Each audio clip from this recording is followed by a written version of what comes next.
It's that hate, boy.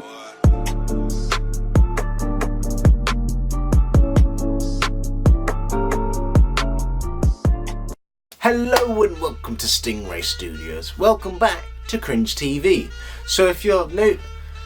I have to do this every time, don't I? So if you're new to the channel, CringeTV is essentially where I'll be going over the latest cringe in the entire world so that you don't have to. So you are most welcome. And if you do enjoy the video, please hit that like and subscribe button. Hit that notification down below in the icon so that you're notified when I upload a video, which will be weekly every Tuesday. I have a feeling this video might be a bit late, so I do apologise about that, lads and ladies. I've just been a bit busy, innit? Just like, sorry. So now let's begin. Why did I say it like that? What are you doing? You know, I don't mind if you switch this off after this. You know, just, it's fine. Let's do it again. So let's begin.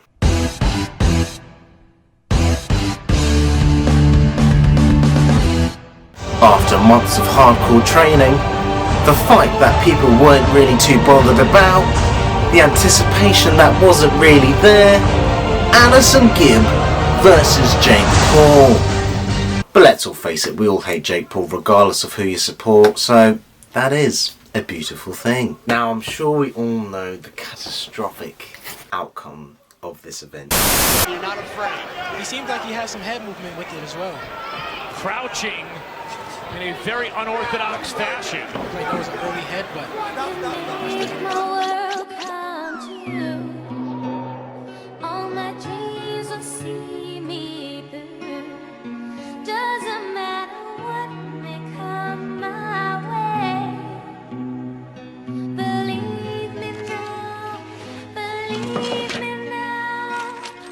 I mean, getting beat in the first round in under 2 minutes must really suck.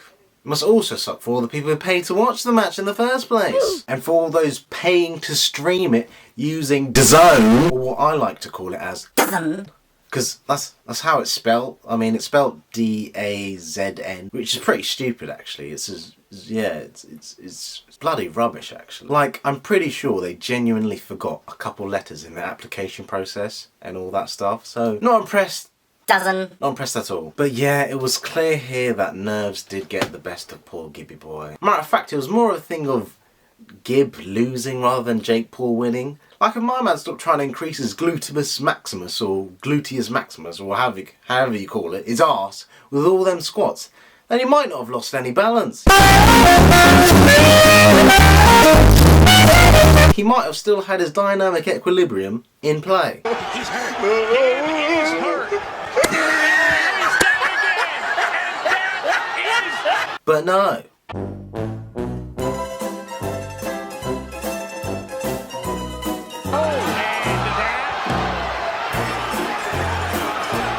Rubbish. Now, I'm no boxing expert, but Jake Paul did show a lot more technique. Like, his punches were more precise, they were much more calculated. He abided his time, he conserved his energy. Whereas Gibb just got too excited, mate. Like, what are you doing? You just rushed into the lion's den like that. Like, no, it reminded me of me as a kid rushing into Hamleys. But where was the game plan? Where was the build up and, you know, is that how it's meant to be? When I was at Hamleys, you start with the cuddly toys, you work your way up. Maybe you'll have a look at the Hornby train sets that you'll never buy. Maybe you'll look at the guy demonstrating a remote control flying saucer. But the final finale, the final boss, is the Lego. That's why it's at the top floor, because that's the best. That's the best toys. It's the Lego. Even kids know. So yeah, that was disappointing to say the least, because I saw Gibb fight in the other two matches, and he's got the drive and heart. He's a fighter. I'll give him that. So yeah, it just sucks. Really does suck. But on the plus side, at least now we get to see Jake Paul fight KSI, which could be more juicy actually than KSI versus Logan, since they are more of a similar build. And the hate is strong in this one. The hate is strong with you. Like, at least Logan had some degree of redeeming qualities. Like, he showed a lot of self-reflection. He wasn't always an annoying dickhead. He did have an off button. Whereas with Jake, he's just...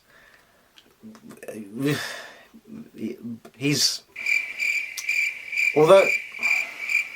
He's just a little shit, isn't he? That's all I've got to say. But I am worried because we can laugh at Jake Paul all we want, but he's actually quite good. He's actually quite good. KSI is going to have to use a lot more than just his sheer will to win this fight and to actually step up the plate because I just hate Jake Paul. Let me in there. I'll go in there myself. Got zero boxing expertise.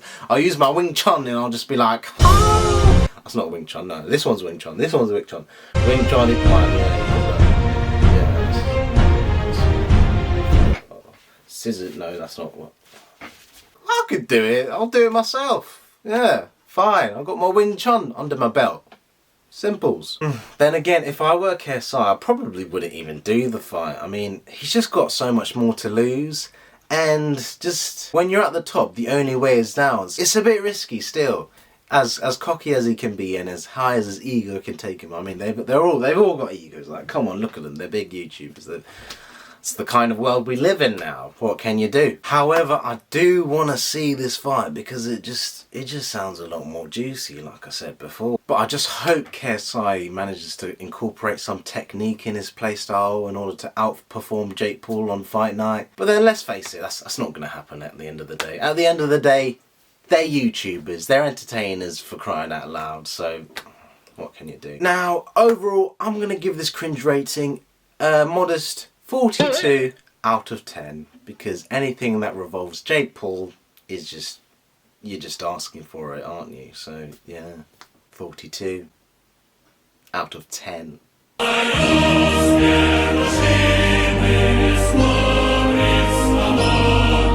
Now, I know there are mixed feelings about this, but it is true. Brexit has finally happened. I even made 2 songs about it as a way of coping with the trauma.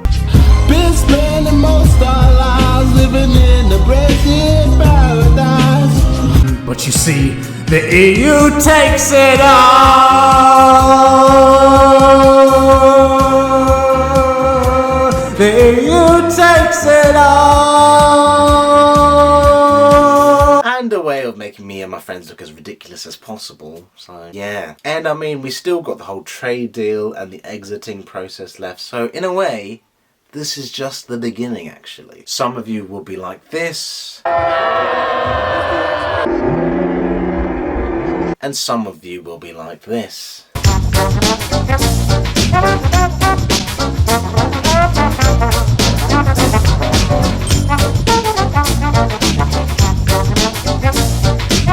But all in all, I'm still waiting for my EU Leavers hoodie. Like, when's that happening? When's the national rollout release gonna take place for those hoodies? I mean, forget about containing coronavirus. I want my free EU's hoodie. I want it right now. But yeah, most of you who know me will know that I am a bit disappointed with the outcome result. But I do accept it. However, there's no need to rub it in my face. With the cost of roughly £500,000, the Prime Minister suggested a crowdfunding site could be set up to help fund it.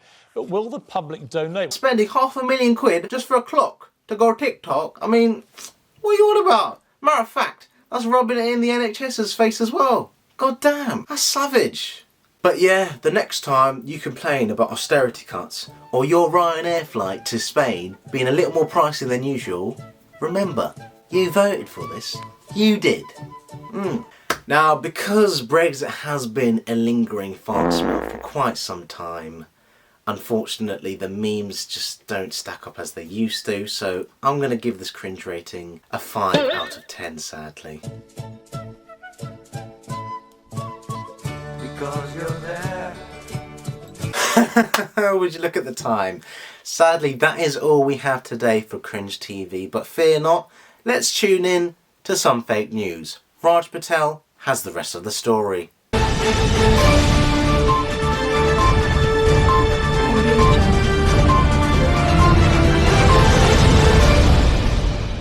Hello and welcome to Fake News. I'm Raj Patel. Tonight's top story. But first, Linda, where's my biscuits at? Linda. Mate, these are crackers, Linda. Are you stupid? I wanted my hobnob. Where's my hobnobs? Where's my custard creams? What am I, a rabbit? See, rubbish. This is why, Linda, us lads get paid more than you lot. Tonight's top story.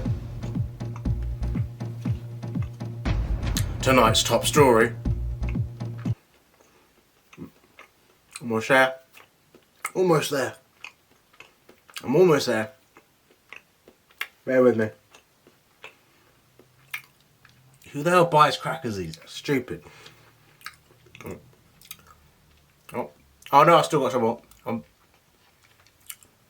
I'm done. Okay, no, still got some more ringling. Okay. In the back of my mouth. Okay, let's go. Tonight's top story, the vegan militia are at it again and have now started their second phase of global takeover. Their latest victim following a series of coordinated attacks on the high street is fast food global retail chain KFC. Cockney Brown Geezer has the rest of the story in Croydon. Hello, Raj Patel. Today I am in Croydon. Accompanying me is a victim of this KFC veganist militant scandal. So, sir, how do you feel about the impeding threat that veganism imposes on our society today? Man, I can't take it anymore. So many remixes, man. Vegan McDonald's, vegan Greg's, vegan everything. Yeah, quite right, sir. And how does that make you feel? Does it affect your daily livelihood and privacy? Yes, it does. I can't escape it anymore. It's just everywhere. I feel like I can't eat meat anymore without being criticised. It's terrible, isn't it? And have you tried the vegan KFC burger recently? Oh, don't get me started. I might even cry. Come here, sir. Come here, sir. It's going to be okay. It's going to be okay. It's all right. As you can see, the atrocities that this has caused the people of Croydon. Back to you in the studio, Raj. Back to you. It's okay. Thank you, Cockney Brown Geezer. It really is terrible out there. So the next time you bite into a chicken wing, be careful. It could be a cauliflower in disguise. Disgusting. I know. It's disgusting. In other news, US President Donald Trump has managed to get away with being a cheeky boy once again and has avoided impeachment by using a Uno reverse card. As a result, Congress is now getting impeached and will have to pay nominal damages for the suing court case. Moving on to irrelevant news. I mean, if it's irrelevant, why are we doing it? Come on, guys. If it's irrelevant, give it to Channel 5. They're rubbish. Who watches Channel 5? Who watches a TV show on Channel 5? Really? Come on. The popular reality TV show Love Island has seen a dramatic decline in viewership in its latest winter edition, losing up to 1 million viewers compared to its summer version. Producers of the show are very much aware of this and have taken drastic action to bring in for the first time a celebrity islander to boost viewership. Yes, that's right, ladies and gentlemen, Prince Andrew will be entering the villa at Casa Amor, although it is widely speculated that His Royal Highness was under the impression that his fellow islanders would be 18 and under. Awkward. Ugh. That'll be all for tonight's fake news. Now on to the weather. Oh, it's me? Oh, it's me? Oh. Right, Tory cuts and austerity cuts and that. Okay, alright then. I'll do it then. I'll do it. One sec.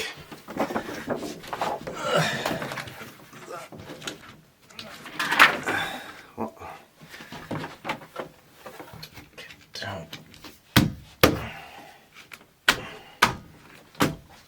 Now, on to the weather.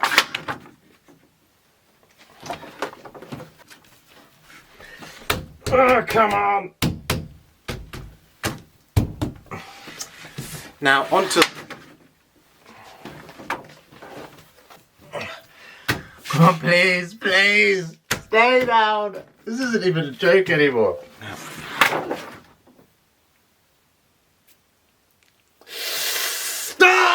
Now, as you can see here, there'll be light showers up in the Midlands as well as in areas such as Birmingham and Coventry, alongside with a sprinkle of coronavirus. But not to worry, this does come to a relief to many residents and locals in the area. Now down south in areas such as London and Surrey, residents have left their fridge doors open as part of an initiative to combat the effects of climate change. So do expect some spells of rotting food aromas alongside some dying brain cells.